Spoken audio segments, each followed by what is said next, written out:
하나님의 말씀은 고린도전서 4장 18절에서 20절 말씀 함께 봉독하겠습니다. 어떤 이들은 내가 너에게 나아가지 아니할 것 같이 스스로 교만하여 줬으나 주께서 허락하시면 내가 너에게 속히 나아가서 교만한 자들의 말이 아니라 오직 그 능력을 알아보겠으니 하나님의 나라는 말에 있지 아니하고 오직 능력에 있습니다. 아멘. 오늘 본문 말씀의 맥락은 이제 고린도 교회가 성도들 내부에서 분쟁이 일어나고 또 그 중에 또 분쟁을 일으키는 주동자들이 매우 교만하고 또 예배나 교회의 여러 가지 이제 모습들이 질서가 없고 자기 자랑에 빠지고 성도 중에 일부는 세상적인 죄에 빠지는 등 여러 이제 문제가 있을 때에 사도 바울이 고린도 교회 앞으로 방문해서 그들 중에 이제 악한 자를 치리하고 교회를 바로잡겠다는 이런 말을 한 와중에 나온 말씀입니다. 만약 사도가 다시 고린도 교회에 가게 되면 그들의 말을 알아보는 게 아니라 능력을 알아보겠다.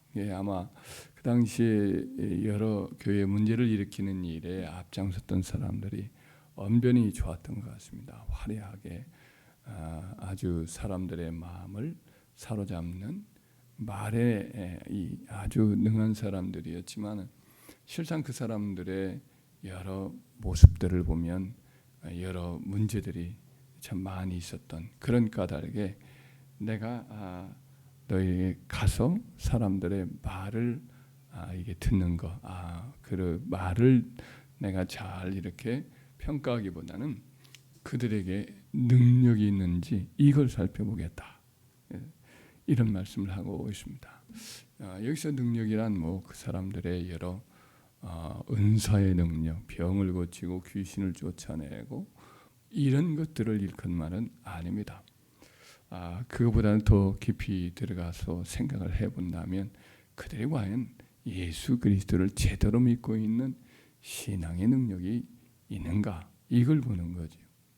디모데후서 3장 5절에 보면 경건의 모양은 있으나 경건의 능력은 부인한 자니 내가 이 같은 사람들에게서 돌아서라 이 말씀과 같은 맥락이라 할 것입니다. 우리 그리스도인들은 능력 있는 사람이 되어야 되는데 그 능력은 바로 디모데후서 3장 5절에서도 가르친 말씀대로 그냥 겉모습만 그리스도인으로 머무는 게 아니라 그 안에 진정한 신앙의 능력이 있어야 돼요. 경건의 능력이 있어야 돼요. 그래서 이것을 기르기 위해서 이 신앙의 진정한 내적 능력을 더 성장시키기 위해서 우리는 늘 힘써야 할 줄 믿습니다. 예를 들면 어떤 방향으로 우리가 이런 신앙의 내공이 있고 신앙의 내적인 진실한 능력을 더 갖추려고 힘써야 할까요? 예를 들면 우리에게 신앙의 이유로 까닭 없이 핍박과 비방과 멸시가 당한다 하면은 이것을 기쁘게 인내해야 하겠습니다. 인내하는 능력인 거죠. 핍박 중에도 기죽지 않고 낙심치 아니하고 기뻐하는 것이 능력이요. 묵묵히 핍박 중에도 우리의 믿음 생활을 지켜가는 것이 능력입니다. 비방과 멸시를 참고 도리어 그와 같이 박해하는 사람들을 위해서 기도해주고 그들의 변화를 묵묵히 기다리는 것 이게 이제 경건의 능력이지요. 또 우리 안에 분노가 일어납니다. 우리 속에 이 화가 막 치밀어 올라요.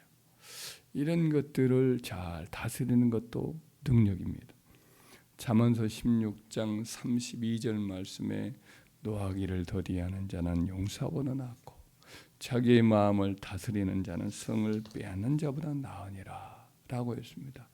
우리가 살다 보면 마음에 안 맞기도 하고 자기 생각에 이렇게 자꾸 충돌이 생길 수도 있고, 멀리 있는 사람이 아니라 가까이 있는 사람이거나 혹은 정치적 상황이거나 또 여러 모양으로 이런저런 사소한 일로도 우리 어떤 개혁이나 이런 것들이 이루어지지 않을 때 괜히 속이 상하고 성질이 나고 이럴 수가 있습니다. 그러나 이것들을 잘 다스리는 것이 이것이 능력입니다. 할렐루야. 또 너를 화를 속히 푸는 것도 능력이지. 또한 마땅히 이제 책망을 받을 때에 마땅히 받아야 할 쓴 말들이 있잖아요. 우리의 신앙을 위해서나 우리의 삶에 있어서나 우리 어떤 일을 처리하는 데 있어서 우리가 지혜롭게 못할 때도 있고 사태 파악을 잘 못할 때도 있고 그럴 때는 이제 인생의 경험이 있고 또 삶의 지혜가 있고 또 성령 안에서 우리 영혼을 잘 바른 길로 갈 수 있도록 돕는 이와 같은 이 책망과 조언을 받을 때가 있습니다.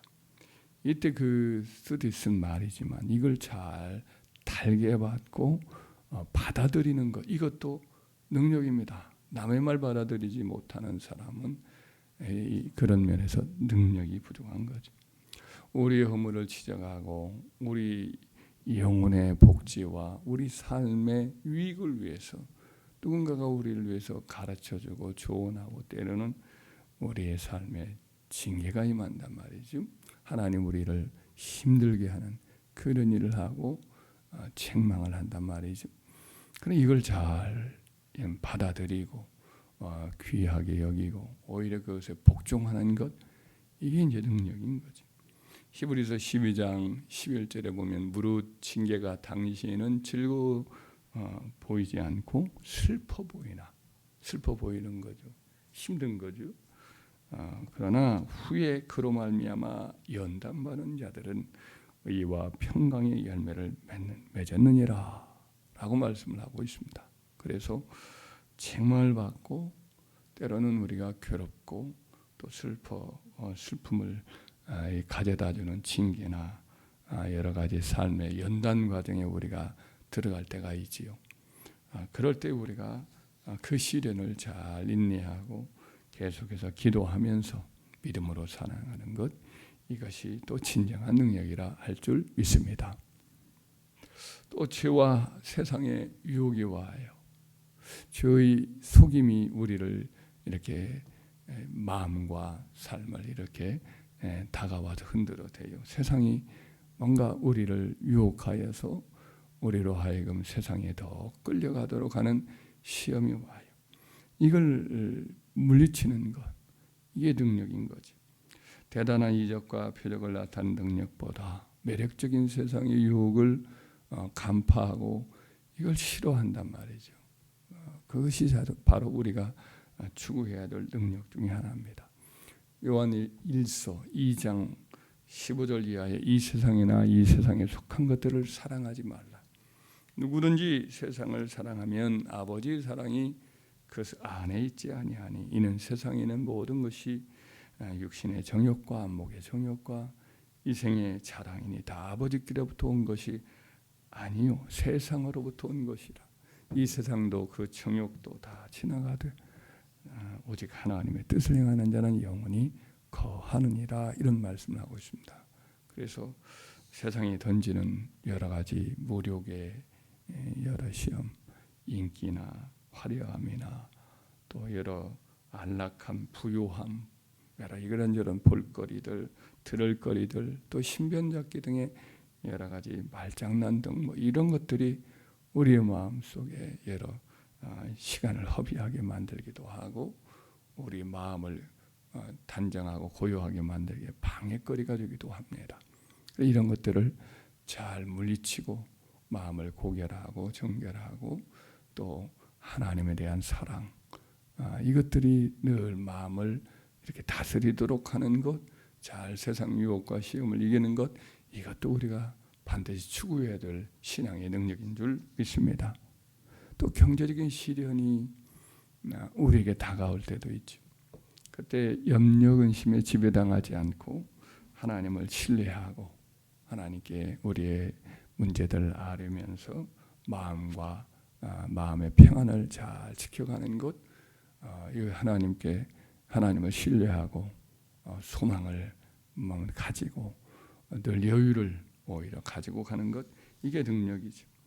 또 어떤 힘든 어려운 상황 속에서도 환경에 지배를 당하는 것이 아니라 환경으로부터 자유롭고 오히려 환경을 오히려 압도하는 심령의 평안함과 기쁨과 또 담대함을 갖는 것, 이게 이제 능력이죠. 바로 그런 능력을 사도 바울이 가지고 있었습니다.